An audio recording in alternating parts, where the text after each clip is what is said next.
Hello everyone, welcome to Tuisha Education's Gyanam Sundarnagar. Today we will start with percentage and we will discuss some basic questions first. First question is express 25% and 84% in fraction. ठीक है, जब हमें percentage को fraction में convert करना है तो हम कैसे करेंगे वो मैं आपको बताती हूँ. देखिए 25% को हम कैसे लिख सकते हैं 25/100. जब भी परसेंट का साइन हम हटाते हैं तो उसको उस नंबर को, जैसे 25% है तो 25 को हम 100 से डिवाइड करेंगे. तो इसको हम क्या लिख सकते हैं, 25 से ये काट लीजिए तो ये आ जाएगा 1/4. तो 25% को अगर आपने फ्रैक्शन में लिखना है तो आप उसको क्या लिख सकते हैं 1/4. सिमिलरली अगर आपको 84% को अगर आपने कन्वर्ट करना है तो आप सिमिलरली लिखेंगे 84/100. ठीक है, फिर उसको काट लीजिए 21/25. ये बन गया आपका 84% का फ्रैक्शन. ये हमने 25% और 84% को कन्वर्ट कर दिया है फ्रैक्शंस में. अब अगर आपको फ्रैक्शंस दी हो, जैसे यहाँ पे आपको फ्रैक्शन दी है 3/8 और 2 1/4. एक मिक्स्ड फ्रैक्शन है, एक सिंपल फ्रैक्शन है. ठीक है, अब 3/8 को अगर हमें वापस परसेंटेज में कन्वर्ट करना है, ठीक है, तो परसेंटेज को, जैसे हमने कहा कि परसेंटेज को अगर हमें फ्रैक्शन में कन्वर्ट करना है तो हम डिवाइड करते हैं 100 से. तो इसका उल्टा करना है. अब आपको फ्रैक्शन दिया है, अब फ्रैक्शन को अगर आपने वापस परसेंटेज में कन्वर्ट करना है तो हम क्या करेंगे मल्टीप्लाइड बाय 100. अब इसको आप काट लीजिए. ठीक है, तो 4 के टेबल से ये कट जाएगा 25, तो ये आ गया आपका 75/2%. या फिर आपको इसको डेसिमल में भी कन्वर्ट कर सकते हैं तो ये आ जाएगा आपका 37.5%. सिमिलरली ये मिक्स फ्रैक्शन जो दिया है, मिक्स फ्रैक्शन को आप पहले सिंपल फ्रैक्शन में कन्वर्ट करेंगे. तो ये है आपका 2 1/4. तो इसको आप लिख लेंगे 4 2 8 + 1 9 9/4 × 100. तो इसको आप काट लीजिए, ये आ जाएगा आपका 25. तो 25 × 9 कितना हो गया 225%. ठीक है, नेक्स्ट क्वेश्चन है express 9% and 18% in decimal. Express 9% and 18% in decimals. तो इसको कन्वर्ट करने के लिए, डेसिमल में कन्वर्ट करने के लिए हमें क्या करना है, परसेंट के साइन को जब भी हम हटाते हैं तो 9/100 आप लिखेंगे. ठीक है, अब देखिए 2 0 नीचे है तो आपने सीधे हाथ की तरफ से लेफ्ट की तरफ, राइट की तरफ से काउंट करना शुरू करना है लेफ्ट की तरफ. ठीक है, और 2 डिजिट से पहले आपने डेसिमल लगाना है. तो 2 डिजिट्स के लिए आप क्या करेंगे 9, एक डिजिट ही हो गया. अब एक ही डिजिट है तो एक आप 0 ऐड कर देंगे लेफ्ट की तरफ. ठीक है, और यहाँ डेसिमल लगा देंगे. तो इस तरह से ये जो आपका डेसिमल परसेंटेज जो है 9%, वो डेसिमल में कन्वर्ट होके 0.09 बन जाएगा. उसी तरह से 18% को अगर आपको कन्वर्ट करना है तो आप सिमिलरली इसको लिखेंगे 18/100. तो ये आ जाएगा आपका 0.18. 2 डिजिट से पहले आपने डेसिमल लगाना है. उसके बाद है 20% ऑफ 300. 20% ऑफ 300 आप कैसे कैलकुलेट करेंगे, 20% को कैसे लिखेंगे 20/100 × 300. ठीक है, अब इसको काट लीजिए तो ये कितना आ गया 60. इस तरह से आपका 20% ऑफ 300 की वैल्यू कितनी आ जाएगी 60. ठीक है, इसी तरह से 30% of x. 30% of x is given 60. Then what is the value of x? तो इसको भी सिमिलरली वैसे ही कर लीजिए. 30/100 into x is given 60. ठीक है, अब x की वैल्यू कैसे निकल आएगी 60 into 100/30. तो x is equals to 200. Next question है 60 kg is what percent of 240 kg? 60 kg is what percent of 240 kg? अब देखिए इसमें जो पूछा है उसको हम ऊपर लिखेंगे. ठीक है, 60 kg पूछा गया है कितने में से 240 kg, यानी कि with respect to 240 kg. 240 kg के कितना परसेंट है, परसेंटेज में निकालना है आपको तो into 100 तो आप करेंगे ही. ठीक है, तो ये कितना आ जाएगा आपका 4 और ये कट गया 25. तो ये आ गया आपका 25%. ठीक है, 60 kg is 25% of 240 kg. Similarly 10 gram is what percent of 1 kg?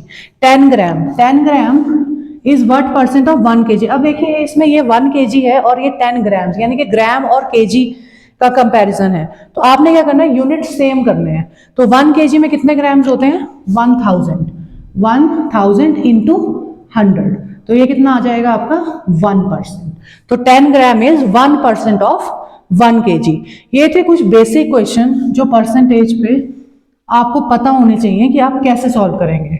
उसके बाद अब थोड़े से डिफिकल्ट न्यूमेरिकल्स हम सॉल्व करते हैं, कुछ क्वेश्चंस जो परसेंटेज पे इंपॉर्टेंट कुछ क्वेश्चंस हम डिस्कस करेंगे। जैसे पहला क्वेश्चन है, the monthly income of a person is ₹8,000 if his income is increased by 20%, then what will be his new monthly income. The monthly income of a person is ₹8,000, ठीक है, कितनी percentage कितनी income है उसकी, 8,000 rupees, ठीक है। अब 8,000 में 20% का इंक्रीज, ठीक है, तो वैसे तो हम क्या करते हैं कि आप क्या करेंगे, 20% इंक्रीज सैलरी आप निकाल लीजिए पहले। तो 20% ऑफ 8,000 कितना हो जाएगा, ये 1600, ठीक है। अब पुरानी सैलरी कितनी थी, 8,000, उसमें आप क्या करेंगे, ऐड कर देंगे 1600, तो कितना हो गया ये 9600।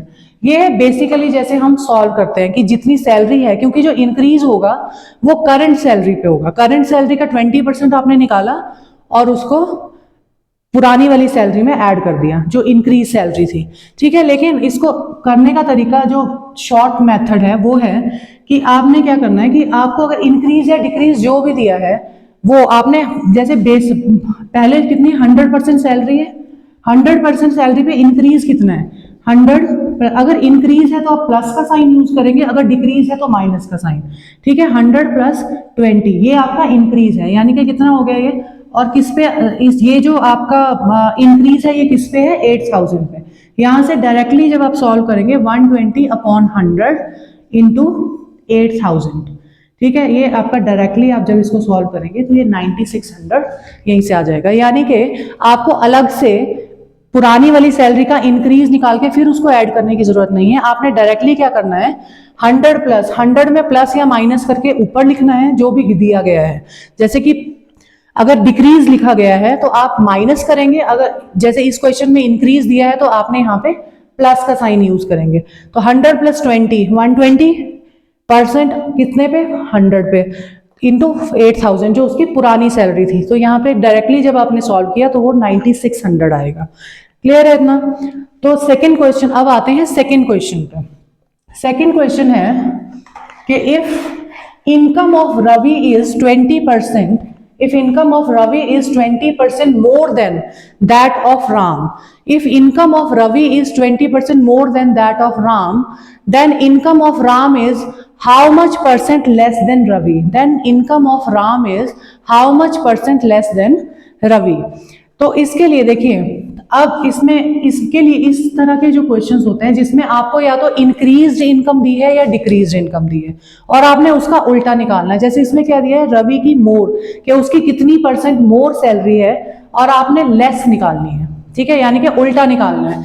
तो इस केस में हम जो फॉर्मूला यूज करते हैं वो क्या यूज करते हैं, ए अपॉन 100 प्लस माइनस ए इंटू 100।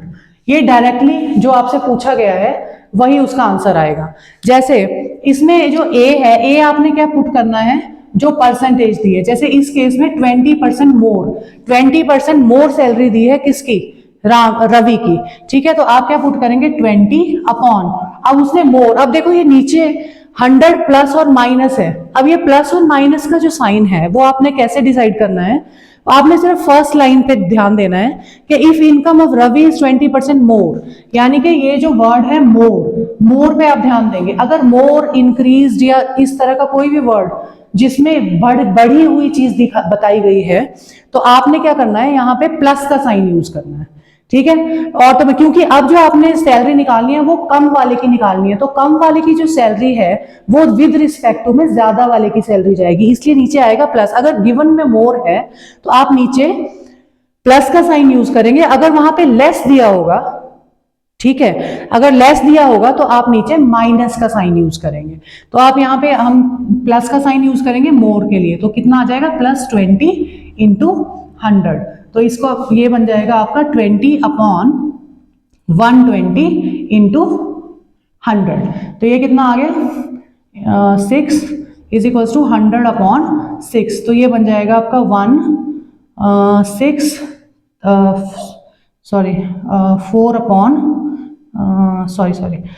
ये आ जाएगा आपका 50/3। अब ये कटेगा 162/3%। यानी कि जो लेस सैलरी आपकी आएगी वो आएगी 16 पॉइंट समथिंग या 16/2/3% अगर आप मिक्स फ्रैक्शन में लिखेंगे। क्लियर है? अब चलते हैं नेक्स्ट क्वेश्चन। अगर मान लो यही चीज लेस में दी होती, मैं यही क्वेश्चन यहाँ पे एक डिस्कस कर लेती हूँ आपके साथ, लेस अगर दिया हो। अब मान लो वहां पे मोर की जगह उन्होंने वर्ड यूज किया होता लेस। ठीक है, मोर की जगह अगर वो लेस यूज करेंगे तो आप क्या करेंगे? अब देखिए, if income of Ravi is 20% less than that of Ram, अगर क्वेश्चन होता लेस देन के लिए, then income of Ram is how much percent more, फिर यहां पे वर्ड यूज होता मोर देन रवि। तो इस केस में हम नीचे क्या यूज करेंगे? 20, ए की वैल्यू है 20, तो 20 अपॉन, अब वहां पे लेस गिवन है तो आप नीचे क्या करेंगे? 100 माइनस 20 इंटू 100। तो ये कितना हो जाएगा? 20/80 इंटू 100, ये बन जाएगा आपका 25%। क्लियर है ना? यानी कि अगर मोर के लिए दिया होगा, अगर फर्स्ट लाइन में मोर लिखा होगा तो आप नीचे प्लस का साइन यूज करेंगे, अगर लेस दिया होगा तो आप नीचे माइनस का साइन यूज करेंगे, बाकी फॉर्मूला सेम रहेगा। क्लियर है? अब आते हैं नेक्स्ट क्वेश्चन पे। नेक्स्ट क्वेश्चन है कि the price of an article is first increased by 20% and later decreased bye 25%। Find the net percentage change in final price of an article. अब देखिए, इसमें क्या हो रहा है कि एक आर्टिकल है जिसका जो प्राइस है वो पहले इंक्रीज हो रहा है और उसके बाद वो डिक्रीज हो रहा है, या फिर वाइस वर्सा, पहले डिक्रीज हो रहा है या फिर इंक्रीज हो रहा है, जो भी गिवन है। आपने इस तरह पैटर्न के क्वेश्चन के लिए जो फॉर्मूला है वो यूज करना है, a plus B plus a into B upon 100। ये फॉर्मूला इसके लिए यूज होता है। अब देखिए, वैसे यहाँ पे माइनस का साइन भी साथ में आएगा। अब माइनस के साइन में ये है कि अगर तो इंक्रीज है तो इंक्रीज आपने पॉजिटिव साइन के साथ लेना है, यानी कि अगर प्रॉफिट दिया है तो पॉजिटिव, लॉस दिया है, डिक्रीज हो रही है कोई चीज, तो आप नेगेटिव साइन के साथ लेंगे। जैसे यहाँ पे हम मान लेते हैं कि फर्स्ट इंक्रीज्ड बाय 20% दिया है, तो मान लीजिए ए जो है वो इंक्रीज ले लिया, तो ये आ जाएगा +20। ठीक है, और जो बी है अगर वो डिक्रीज ले रहे हैं हम, तो वो आ जाएगा -25। अब ये वैल्यूज हम इस फॉर्मूला में पुट कर देंगे। तो फॉर्मूला में जब आपने ये वैल्यूज पुट करेंगे आप, तो क्या आ जाएगा? 20 -25 प्लस, यहां पे आ जाएगा प्लस, यहां आ जाएगा 20 इंटू -25 अपॉन 100। अब देखिए, ये आ जाएगा 20 -25 -5, फिर यहां है प्लस का साइन। अब यहाँ पे ये 20 प्लस का है और ये माइनस का साइन है, तो माइनस और प्लस जब मल्टीप्लाई होते हैं तो यहाँ पे साइन आ जाएगा माइनस। अब इसको काट लीजिए, ये आ जाएगा 4 5 -5। तो आपका जो नेट परसेंटेज आएगी वो आएगी -10%। माइनस के साइन के साथ अगर आंसर आ रहा है, माइनस का साइन का मतलब है 10% डिक्रीज हो जाएगी। जो आर्टिकल की फाइनल प्राइस है 20% इंक्रीज और उसके बाद 25% डिक्रीज होने के बाद वो 10% घट जाएगी, यानी कि 10% वो डिक्रीज हो जाएगी। अगर यहां पर साइन प्लस का आएगा, फाइनली अगर साइन प्लस का आएगा, तो इसका मतलब है जो फाइनल प्राइस जो है वो इनिशियल प्राइस से वो 10% इंक्रीज हो जाएगी। तो यहाँ पे जो आंसर में आपका साइन आएगा उसी से आपको पता चल जाएगा कि ये इंक्रीज हो रहा है प्राइस या वो डिक्रीज हो रहा है, यानी कि आपको प्रॉफिट हो रहा है या लॉस हो रहा है। ठीक है, अब पढ़ते हैं अगले क्वेश्चन पे। नेक्स्ट क्वेश्चन है question number 4। The salary of a worker is first increased by 5% and then decreased by 5%। What is the change in his salary? अब देखिए, ये सेम क्वेश्चन है, लेकिन इसमें और क्वेश्चन नंबर 3 में डिफरेंस क्या है? डिफरेंस है कि उसमें जो परसेंटेज इंक्रीज थी और परसेंटेज डिक्रीज थी वो डिफरेंट थी। ठीक है, इसमें जो परसेंटेज इंक्रीज है और जो परसेंटेज डिक्रीज है क्वेश्चन नंबर 4 में वो सेम है, वो 5% है। अब देखिए हम इसी फॉर्मूला में फिर से पुट कर देते हैं ये वैल्यूज। अब यहाँ पे ए की वैल्यू कितनी है? ए की वैल्यू हम ले लेंगे +5 और बी की वैल्यू हम ले लेंगे -5। अब जब आपने पुट किया तो 5 -5, ऑब्वियसली प्लस और माइनस जब मल्टीप्लाई होंगे तो यहाँ माइनस ही आएगा। 5 मल्टीप्लाइड बाय 5 अपॉन 100, ये तो कैंसिल हो गई, जो पहले की 2 डिजिट्स थी a प्लस बी वाली, ठीक है ना, वो आपकी कैंसिल हो गई। बी 5 -5 सेम है तो ये कैंसिल हो जाएगी, बचेगा क्या आपके पास? सिर्फ ये वाला वेक्टर। ठीक है, तो ये कितना आ गया आपके पास? -25 अपॉन 100, इसका मतलब है 0.25%। माइनस के साइन के साथ है, माइनस के साइन के साथ है, तो इसका मतलब है 0.25% का डिक्रीज होगा, यानी कि जो फाइनल सैलरी है वो 0.25% डिक्रीज हो जाएगी। तो इससे इस वाले फॉर्मूला को हम एक शॉर्ट में, यानी कि जब भी सेम परसेंटेज इंक्रीज और सेम परसेंटेज डिक्रीज दिया गया होगा, ठीक है, यानी कि 5% इंक्रीज और 5% डिक्रीज, जैसे कि एग्जांपल इस वाले फॉर्मूला में मैंने एग्जांपल के लिए क्वेश्चन लिया है, जब सेम परसेंटेज इंक्रीज हो रहा है और सेम परसेंटेज डिक्रीज हो रहा है तो आपको हमेशा हमेशा ही लॉस होगा और आपका जो ये फॉर्मूला है ये रिड्यूस हो जाएगा a² अपॉन 100। माइनस का साइन साथ में हम नहीं लेंगे, जो कि यहाँ प्रूव हो रहा है कि हमेशा माइनस ही आएगा। माइनस का साइन हमें लिखने की जरूरत नहीं है, क्योंकि ये a² अपॉन 100 जो फॉर्मूला है वो हमेशा हम सेम परसेंटेज इंक्रीज और सेम परसेंटेज डिक्रीज के लिए यूज करते हैं, जो कि हमेशा आपको लॉस ही देगा। क्लियर है? अब नेक्स्ट क्वेश्चन, जो लास्ट क्वेश्चन मैं आज डिस्कस करूंगी, वो है in an examination 20% of students failed in history, 20% of students failed in history, 15% of students failed in Hindi and 5% failed in both. Find the percent of students who passed in both and percent of students who failed in either subject. अब देखिए इसमें आपको क्या दिया है कि 20% जो बच्चे हैं वो फेल हो गए हैं हिस्ट्री में, ठीक है, और 15% जो बच्चे हैं वो फेल हो गए हैं हिंदी में, ठीक है, 20% हिस्ट्री में और 15% हिंदी में। अब इसके अलावा एक परसेंटेज आपको और दिए कि 5%, इनमें से जो 5% बच्चे हैं वो दोनों सब्जेक्ट्स में फेल हो गए। अब देखिए ये जो 5% है, ये 5% की लिस्ट जब बनी होगी तो कहां से बनी होगी?